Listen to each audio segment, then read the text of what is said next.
امریکی ریاست واشنگٹن میں وائٹ ہاؤس کے قریب فائرنگ، افغان شہری نے نیشنل گارڈ کے 2 اہلکاروں کو نشانہ بنایا، حملہ نے پوائنٹ بلینک رینج سے گولیاں ماریں، گرفتار کر لیا گیا ہے۔ افغان شہری رحمان اللہ افغانستان میں امریکی فوج کے ساتھ خدمات بھی سر انجام دے چکا ہے، 2021 میں آپریشن الائس ویلکم کے تحت امریکہ پہنچا تھا۔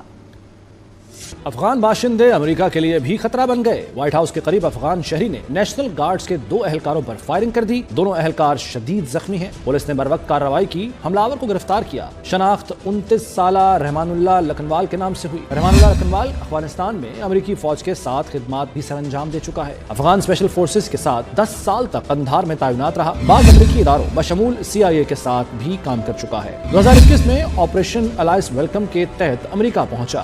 حملہ آور لکھنوال نے 2024 میں سیاسی پناہ کے لیے امریکی حکام کو درخواست دی، جو رواں سال منظور ہوئی۔ فائرنگ کے واقعے کے بعد وائٹ ہاؤس کو عارضی طور پر بند کر دیا گیا۔ واشنگٹن کے رونلڈ ریگن ایئرپورٹ پر پروازیں سیکیورٹی کے باعث گراؤنڈ کرنا پڑی۔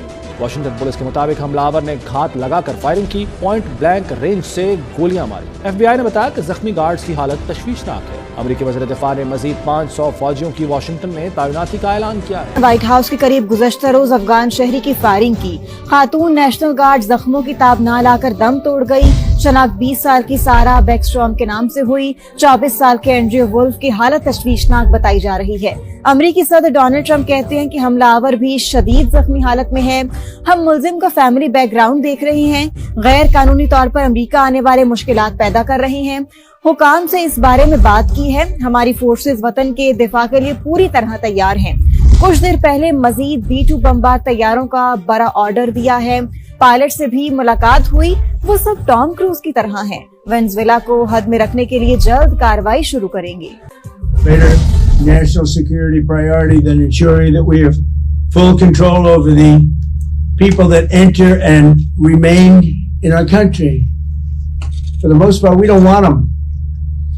They come in illegally, have a lot of problems.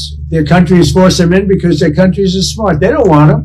Let's give them to the Americans to take care of. They come out of jails in many cases, mental institutions, they're gang members, they're drug dealers.